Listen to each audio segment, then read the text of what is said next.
So people say caffeine is good for migraine, but when you don't have a migraine and you drink a lot of caffeine, it'll constrict the blood vessels to a point where they end up then exploding. And so it's called rebound effect. And the rebound effect can actually cause you to get more attacks down the line. At the end of the day, migraine is a neurological disease, right? If you have it, you're predisposed to getting it, but we don't necessarily need to rely on medication. I think this is just something in general that our population has kind of adopted, which are quick fix healing, right? Whether it's medication or something that's just a quick pill to fix something. And there are things that we can do to mitigate and help alleviate some of the frequency of our headaches. Welcome to the Worthy for 30 podcast. I am your host, Eric Tash. Join us as we delve into the world of impactful business leaders who are setting the bar high. Worthy for 30 carefully curates its guests, engaging with business trailblazers who embody the ethos of doing good while doing well. In each episode, we extract actionable tips and wisdom from these visionaries, offering you a blueprint to merge success with social impact. Ready to elevate your business game? Let's dive in and learn how to do good while thriving. Worthy for 30, where purpose meets profit. Welcome back to the Worthy for 30 podcast. I am your host, Eric Tash. With me today is someone I've kept in touch with for the past, I would say 2019, so 5-6 years. It's amazing how time flies. Jon Katz, the CEO and founder of Amia, who's based in Austin, Texas.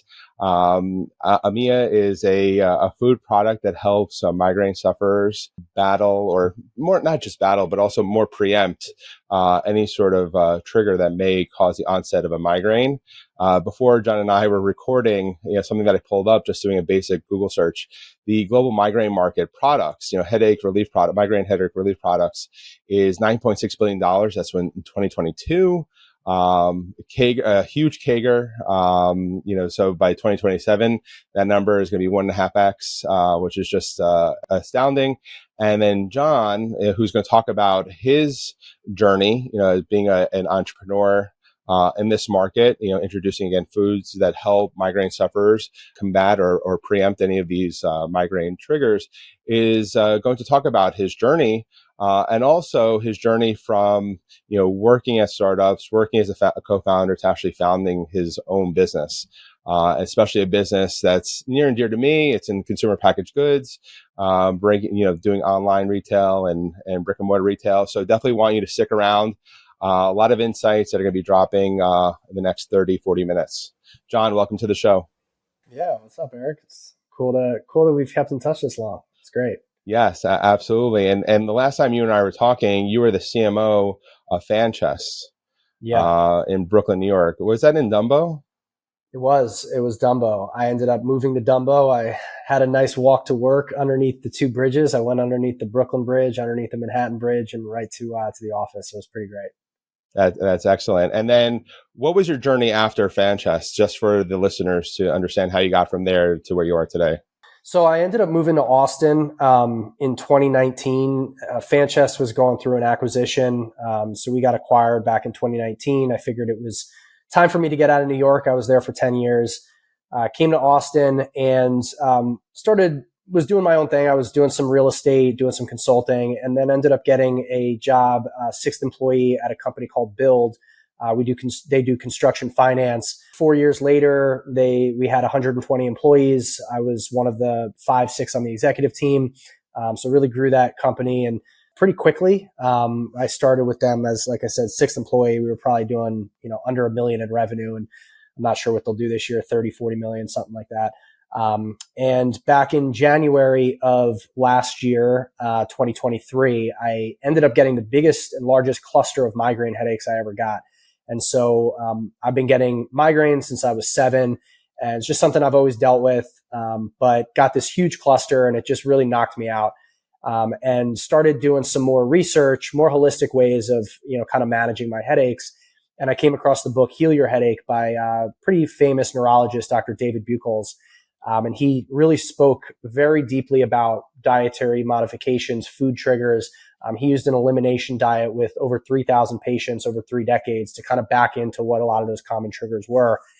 And so I started to implement a lot of his recommendations. And within 3-4 months, I had seen about a 50% reduction in my migraine frequency. And so a kind of light bulb moment went off. It was like, why is there not a food brand making it easy and convenient to find trigger-free foods? And I decided to, within the next month, quit my job and just go full time and start it. I really didn't want to just do it on the side because I knew I was going to go out and raise money. I knew I needed to put, 100% of my effort and mind into it, and I was going to be distracted by having another job. So decided to quit and start that back in June of 2023. June of 2023. Wow. So a year into the business, what are some of the, give us the highlights and some of the lowlights or some of the challenges that you faced over this past year?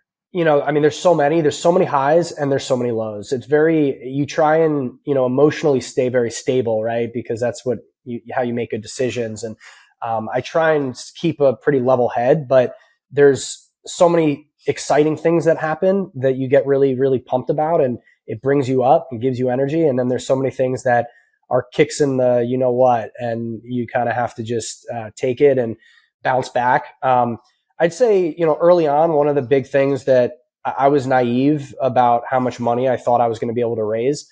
I figured my experience, running and growing and scaling startups that I had in the past would give me a really good opportunity to go out and raise money fairly quickly.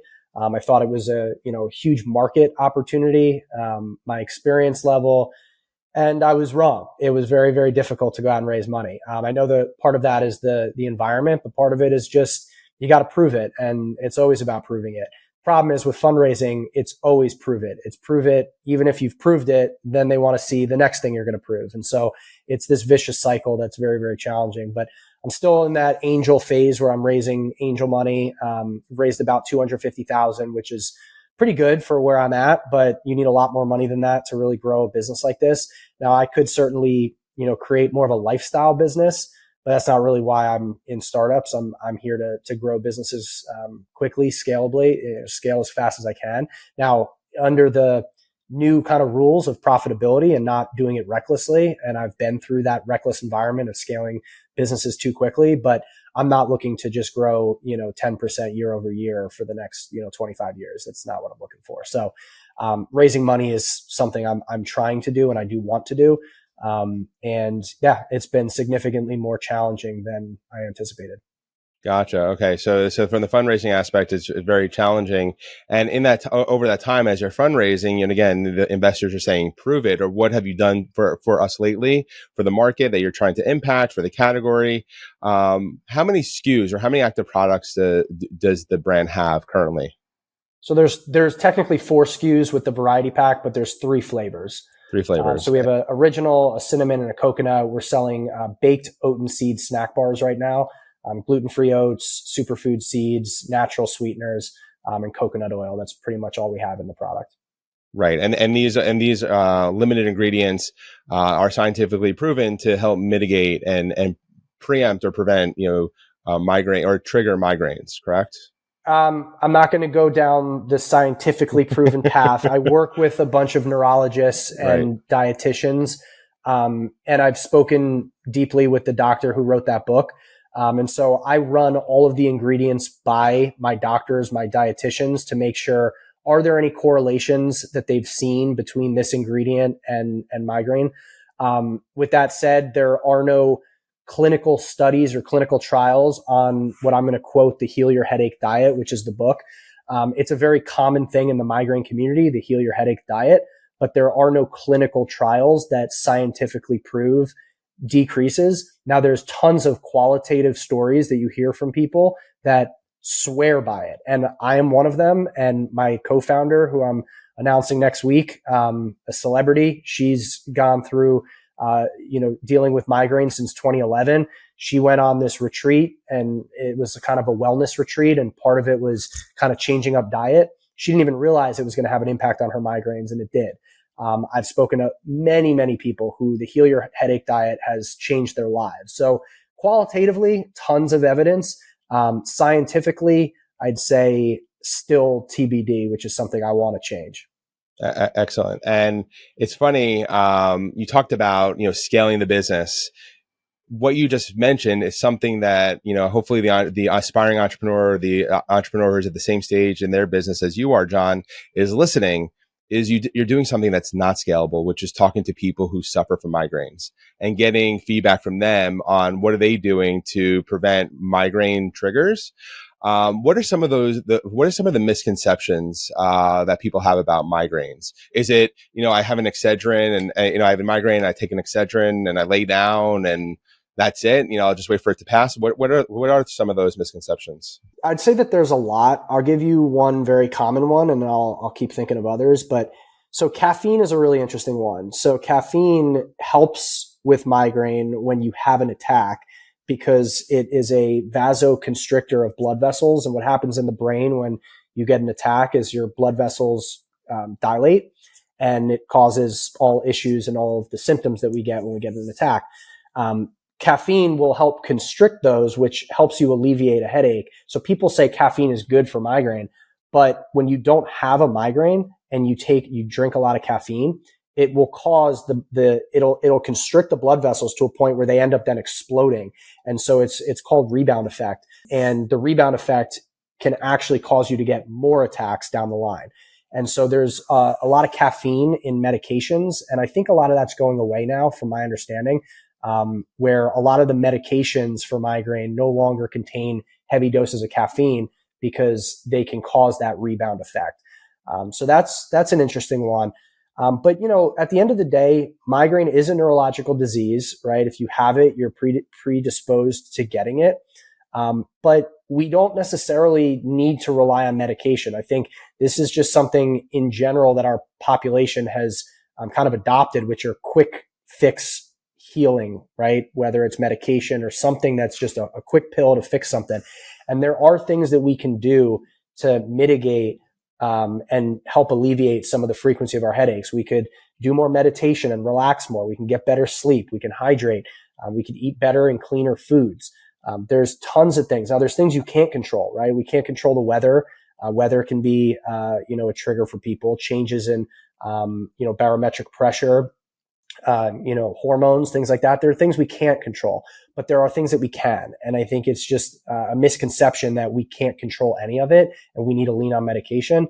There are things that you can do, and it's taking some personal challenges to yourself to say, I'm going to take hold and control of my migraines. Right. Take all the control, finding some of the, like from a diet standpoint, what you're eating, what you're putting in your body, is there that correlation? As you said, you mentioned you removed, certain foods, from your diet, and you saw, a huge decrease in the amount of migraines that you encountered or that you suffered from. Going back to the entrepreneurial journey, you mentioned 3 SKUs, 1 variety pack. I saw the news. Congrats! Central Market is one of those first brick and mortar stores, and that's based in the Texas area. Any other physical stores that folks can find products on shelf? Right now, I mean, we're only 6 months into selling, and so getting into any retail is pretty exciting. We're got to prove it there, and so my goal over the next 3-6 months is to really prove it there, get that sell through data that we can then bring to HEB, which Central Market is owned by HEB. Get into HEB and then really scale it to Whole Foods, Sprouts, Fresh Time, a lot of those more natural grocers. And so no, right now it's just Central Markets. However, you can get it on our website, helloamia.com, or Amazon. We're also selling very well on Amazon. Excellent. And, you mentioned, you want to, scale the business, of course, do it in the right way, profitably. What is the higher plane objective? Yes, it's to make money, but it also sounds like, this is a personal need. And based on the conversations you've had with other migraine sufferers, it's really to, change perception. Can you articulate again, what is that higher plane impact that you're looking to make through the business? Yeah. I mean, at the really high level, if you were to kind of take this as like a big, hairy, audacious goal kind of thing where you're looking, to the stars and saying, what can we do? Like if I can lower or help be a part of lowering migraine migraine's impact on society by 20%, that would be an absolute home run. Now, how do we do that? Through, a vision that I have, which is really around, creating a trigger-free aisle in every grocery store that you go to. So there's gluten-free aisles. I want there to be a trigger-free aisle. I want you to be able to get everything from your breakfast, lunch, dinners, snacks, drinks that are all trigger-free, and making it easy and convenient for you to get that. So to me, that's the real big global vision. It's snack bars are just our entry point into the market. It's how we kind of create, or I guess prove product market fit. But ultimately, I want people being able to go to the grocery store and go to the trigger-free aisle. And Amia is what created that. And hopefully there's other brands that are doing it, because it just proves that, this is something that can help people. What is some of the feedback? Have you gotten consumer reviews on the website? Like, what are some of those common themes that consumers are talking about? Yeah, I mean, my customers love it. This is how I got the celebrity on board. She absolutely loved it. I've gotten very, very little or few feedback that's been poor. We've got, I think it's a 4.7, 4.8 reviews on our site, over 100 reviews. Amazon, we're at a 4.6 or 4.7. And so, yeah, I mean, the feedback's been very, very strong, but I'm still listening to the feedback, and I'm already making small tweaks to the core formula that we have right now. So I'm going to be getting a new product. It's the same SKU number, same SKU everything. It's just slight tweaks to the existing product that'll have a little bit more protein, a little less sugar. And frankly, I think it actually tastes better. And so do the 30 customers that I already sent samples to. So very excited about the new formula that we're going to be launching, but it probably won't be for another 3 or 4 months. Gotcha. And that new formulation for this existing SKU, that's in response to listening to the consumers and the feedback that you've gotten. 100%. Yeah. And things that we see online, comments on social media, and, but yeah, holistically talking to customers, listening to customers. Yeah.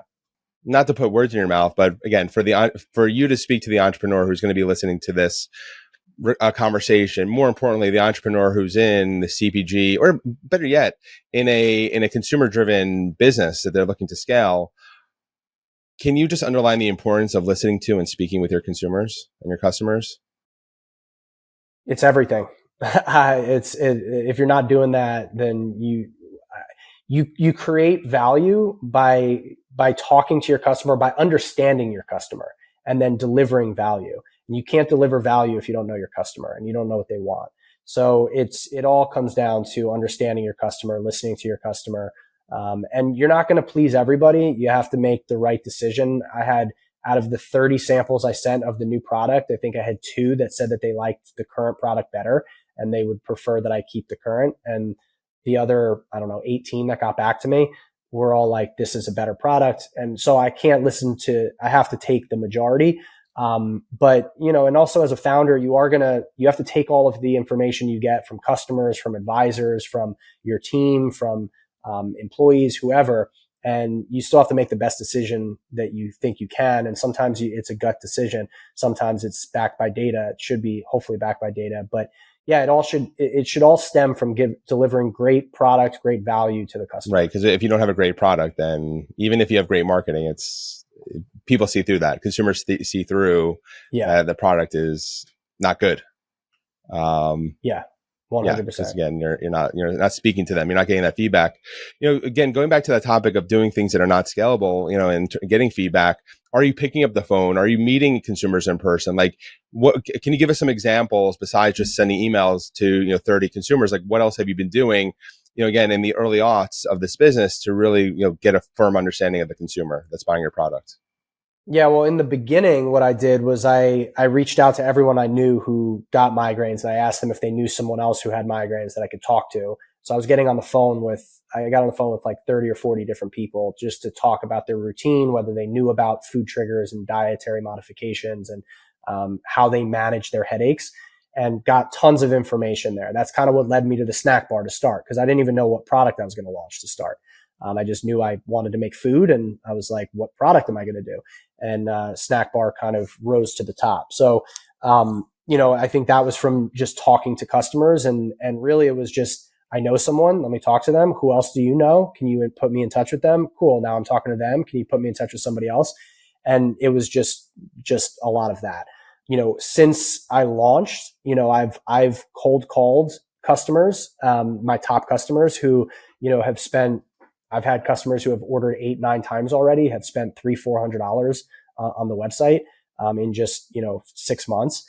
And so I've called some of them and just said, hey, first off, thank you for, the support. But just want to get your feedback. Now they're rabid fans. They love the product and, they just give me all the positives, but, it's good just to chat with them. And then, when I came out with this new product, I did a sample run at my production facility. I got 40 bars that I was able to just flow wrap and package. And I just sent a gift with the current bar, the new bar, a list of questions. And I said, hey, I'm putting you in this group because you're one of my top customers. Would love to hear your feedback on this new product that we're launching. Here's the changes in the nutrition label. Please send me, an email or give me a call with your thoughts. And I just got a ton of emails back with pretty in-depth detail about what they like, what they didn't. Wow. that is amazing. And again, this is, it sounds, and again, in a good way, this sounds like an obsession because again, it's personal. You are, you're a migraine sufferer. And again, you want to impact and positively impact, other migraine sufferers by providing them with with food that would help alleviate and prevent migraine triggers, which is just amazing. The one question that I imagine you'll get, as you continue to scale, are you still going to do those things? Are you still going to pick up the phone, as you're double, tripling, quadrupling in size, to speak with your top customers? Like, well, I know you can't look in a crystal ball, but would just love to get your understanding. And it should really be the founder. So yes, I need to.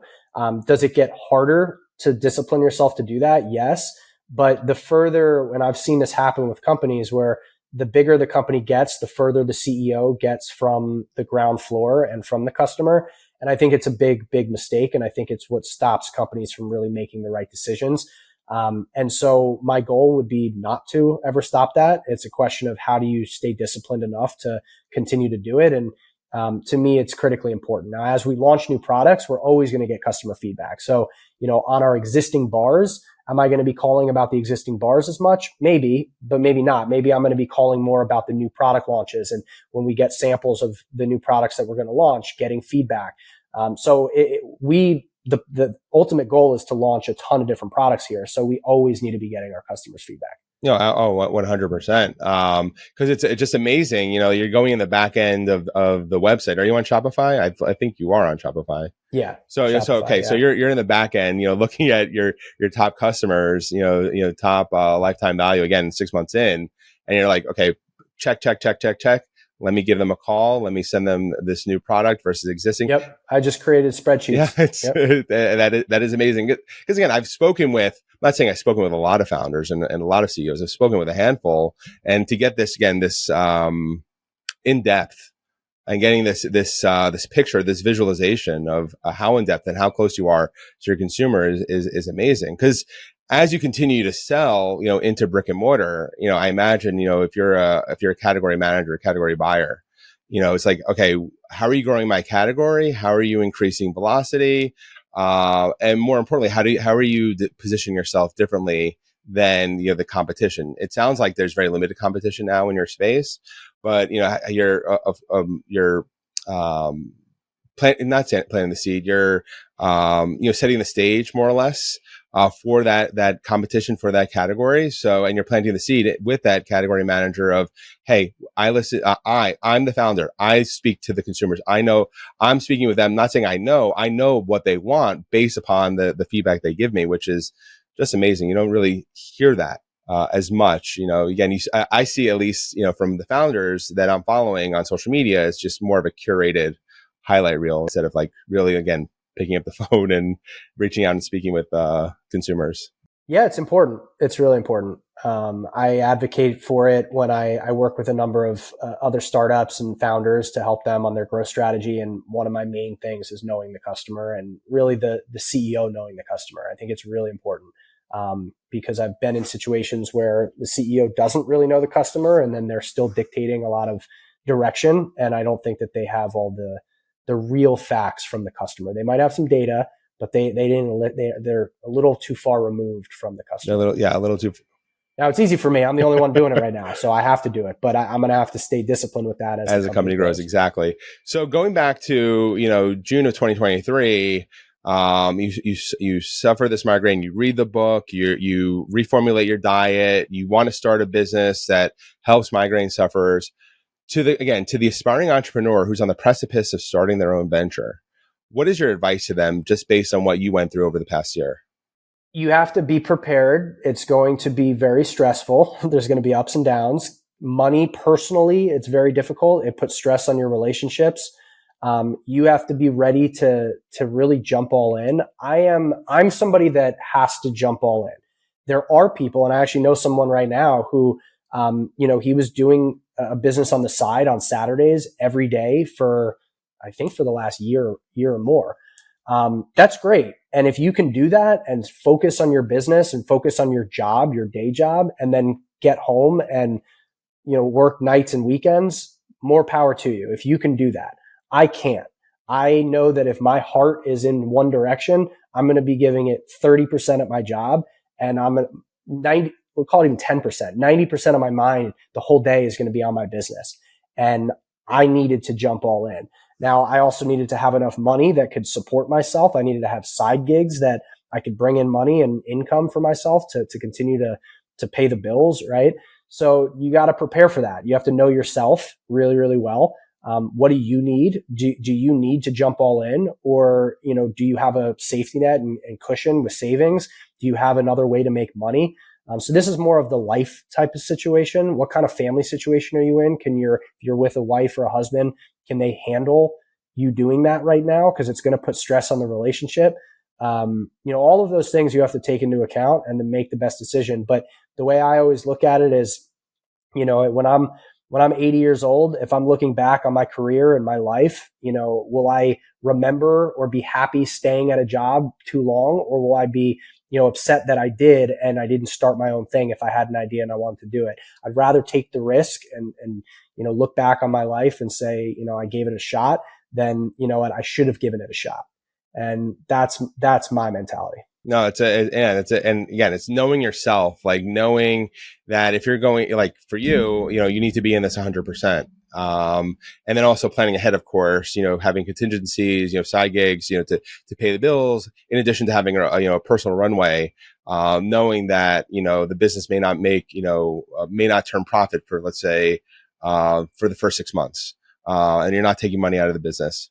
Probably a lot. If you're a CPG, way more than 6 months, probably 3-4 years potentially. It depends. I'm working with a CBD brand right now, and they recently became profitable. They started the business 4.5 years ago. They're doing very, very well. They'll do, I won't give away their revenue, but it's a lot. And they recently became profitable. It takes a long time. Now, it depends on how quickly you want to grow, right? But, again, if you're somebody who's comfortable with a lifestyle business and you want to sell, $300 this month, $400 the next month, $500, and just kind of very slow growth, you might be able to turn profitability a little bit quicker. You got to really manage your expenses, but you're not investing too much in growth. You're not investing in marketing. You're really relying on word of mouth and repeat purchase. And it's not a bad way to go. If you have good repeat purchase and good word of mouth, that's a great way to go. But if I have good repeat purchase and good, referrals and word of mouth, I want to just throw fuel on that fire to let it grow quickly. Because now the more I put into it, the faster it's going to grow, because I know I have that good retention. That's just a sign of good product market fit.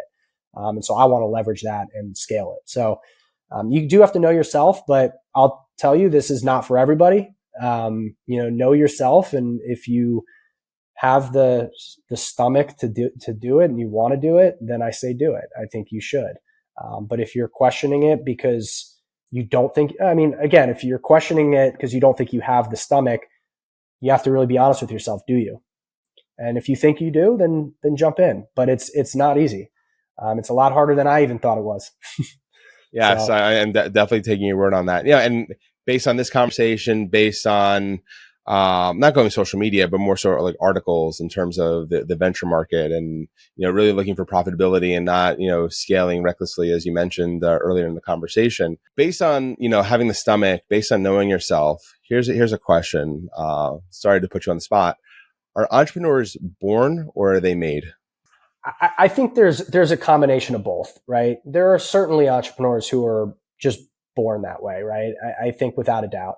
And you look at people like Steve Jobs, you look at people like Jeff Bezos and Elon Musk, and yeah, I mean, listen, there are those personality types that are just risk takers. They're brilliant. They see opportunities, they attack them. They know how to put a team together, lead, see a vision, execute, all of that. But I think you can turn yourself into an entrepreneur too. And I don't think that means, are you going to become Steve Jobs? I'm not going to become Steve Jobs, and I'm okay with that. I'm not going to become Jeff Bezos. I'm okay with that. But can I still be a successful entrepreneur and run my own business and make good money and support my family? And yeah, absolutely. Was I born an entrepreneur? I think I have some qualities that were probably innate to becoming an entrepreneur. I'm very competitive. I always was very competitive growing up, playing sports. But I think competitive nature is really important. If you don't have a competitive nature, you're going to struggle. I think you should have a competitive nature.